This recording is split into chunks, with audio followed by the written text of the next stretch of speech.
सकाळ सकाळीच ना आम्हाला गावाकडे जायचं होतं, कारण आज माझी जी दुसरी सलाईन लावायची होती, म्हणजे रक्तवाढीची इंजेक्शन आहेत ती सलाईनमधून आम्ही घेतो आणि जे गावी आमचे फॅमिली डॉक्टर आहेत त्यांच्याकडेच लावून घेतो. त्यामुळं ना आम्ही सकाळीच गावामध्ये लवकर पोहोचलो होतो. सलाईन लावून झाल्यानंतर आम्ही दुपारी घरीसुद्धा आलो इकडे आणि आल्यानंतर थोडा वेळ जेवण केलं, रेस्ट केले आणि थोडा वेळ इथं मी बाहेर आले होते बसण्यासाठी, थोडंसं बरं वाटतं म्हणून.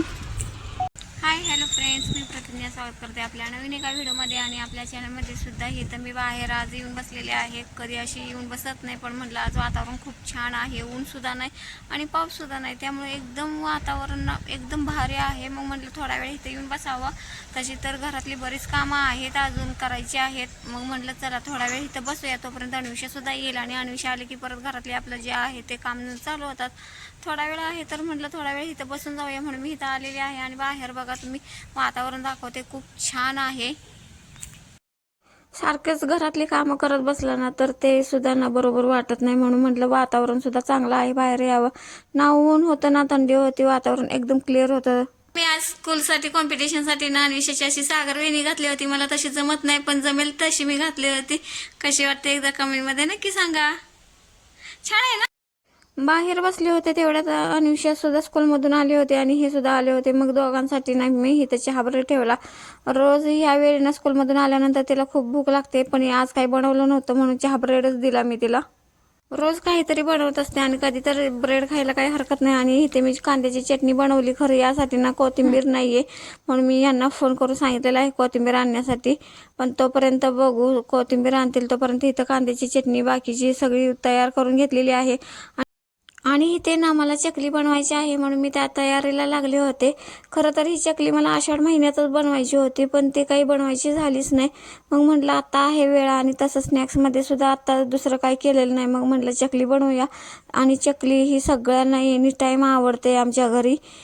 मग ती चकली कोणती असो, आपण दिवाळीमध्ये कसं भाजणीची चकली करतो त्यासाठी ना सगळ्या डाळी भाजून घेतो ना, ती तर चकली सगळ्यांना आवडतेच आणि ती चकली खुसखुशीत होते. पण ही चकली तेवढी खुसखुशीत होत नाही. मी कधी बनवली नाही, पण आमच्या गावाकडे ना ही चकली सारखी बनवतात, पण चवीला छान लागते ही चकली, म्हणून म्हटलं बनवून घेऊया, बघूया आज कशी होते. आणि यासाठी ना 2 वाट्या मी ज्वारीचं पीठ घेतलेलं आहे, 1 वाटी गव्हाचं पीठ आणि अर्धी वाटी डाळीचं पीठ असं प्रमाण घेतलेलं आहे. आणि ही तिन्ही पीठं ना मी चाळून घेतलेली आहेत. आणि इकडे मिक्सरच्या भांड्यामध्ये ना लसूण, हिरवी मिरची, लाल मिरची आणि थोडंसं जिरं आणि मीठ घालून ना हे जाडसर वाटून घेते. आपण वाटणामध्ये सुद्धा ना थोडंसं मीठ घातलं होतं, म्हणून या पिठामध्ये ना थोडंसं मीठ मग घालून घेतलं. आणि इथं बघा आपलं जाडसर असं वाटण तयार झालेलं आहे, ते सुद्धा यामध्ये मी टाकून घेते. ही चकली ना तुम्ही कधी केली नसेल तर एकदा चकली नक्की ट्राय करा, चवीला खूप छान होते. यामध्ये आता थोडीशी हळद, थोडंसं वरून ओवा आणि तीळ घालून घ्यायचं आणि तेलाचं मोहन सुद्धा घालायचं आहे. आणि जसं आपण भाजणीची चकलीच्या पिठासाठी ना गरम पाणी करतो, तसंच यासाठी सुद्धा ना पाणी गरम करून घ्यायचं आहे. कारण यामध्ये तर ज्वारीचं पीठ आहे, गरम पाणी घातल्याशिवाय ना पिठाला चिकटपणा येणार नाही, म्हणून पाणी मी तर उकळून घेतलेलं आहे. थोडंसं ते नंतर थोडा वेळ तसंच कोमट होऊन दिलं आणि नंतरच हे पाणी ना मी मळण्यासाठी घेतलेलं आहे. आणि तुम्ही सुद्धा ना पाणी गरमच घ्या, कारण त्याशिवाय ना ज्वारीच्या पिठाला चिकटपणा येत नाही. आणि हे सगळे जिन्नस यामध्ये घातलेले सगळे व्यवस्थित असे मिक्स करून घेतले. आणि त्यामध्ये आता थोडंसं तेल टाकते. इथं मोहन थोडंसं तेलाचं घालावं लागतंय. आणि तेल घातल्यानंतर ना परत एकदा हे सगळे जिन्नस एकसारखे हाताने मिक्स व्यवस्थित करून घ्यायचे, जेणेकरून हे घातलेलं तेल आणि सगळे आपले घातलेले जे जिन्नस आहेत ते पिठामध्ये व्यवस्थित असे मिक्स होतील.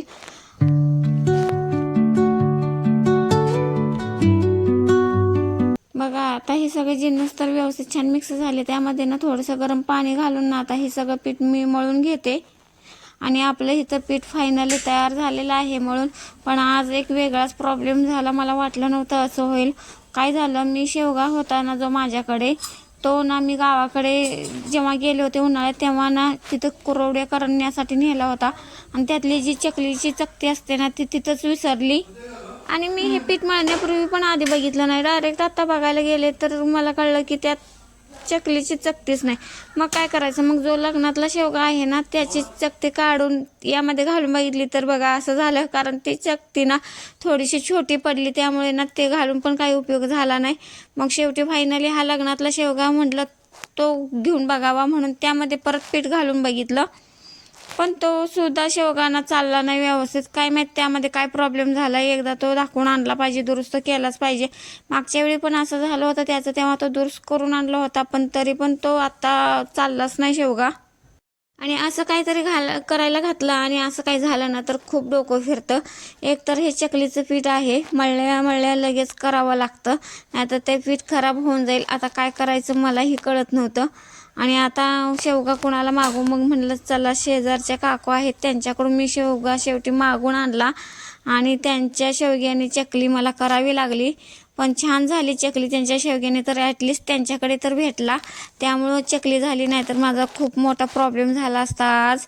त्यामुळं ना कुठलीही गोष्ट करण्याआधी ना पहिले सगळ्या गोष्टी आहेत की नाही आता व्यवस्थित चेक करून घेतले पाहिजेत, हे आत्ता कळलं मला. आणि ते बघा आपली छान अशी चकली तयार झालेली आहे. आणि मी ना नेहमी थोडंसंच तेल वापरते, कारण हे तेल परत रियूज करत नाही मी. त्यामुळे ना तळलेलं तेल वापरण्यापेक्षा नंतर ना ते घेतानाच थोडं घेऊन ना त्यामध्ये मी तळून घेते. आपल्या फायनली चकल्या तयार झालेल्या आहेत. 2 शेवगे बदलून तिसऱ्या शेवगा घेतल्यानंतर आपली चकली तयार झालेली आहे. यामध्ये ज्वारीचं पीठ असलं ना तरी सुद्धा ना चकली कुठं सुद्धा आपली तुटलेली नाही, एकदम छान चकल्या तयार झाल्या. आणि तुम्ही कधी अशी चकली केली नसेल ना तर एकदा नक्की करून बघा, चवीला खूप छान चकली लागते.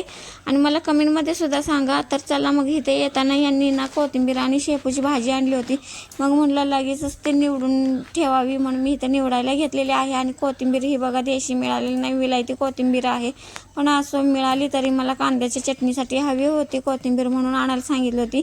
आणि इथे बघा मी आधी ह्या भाज्या निवडून ठेवते.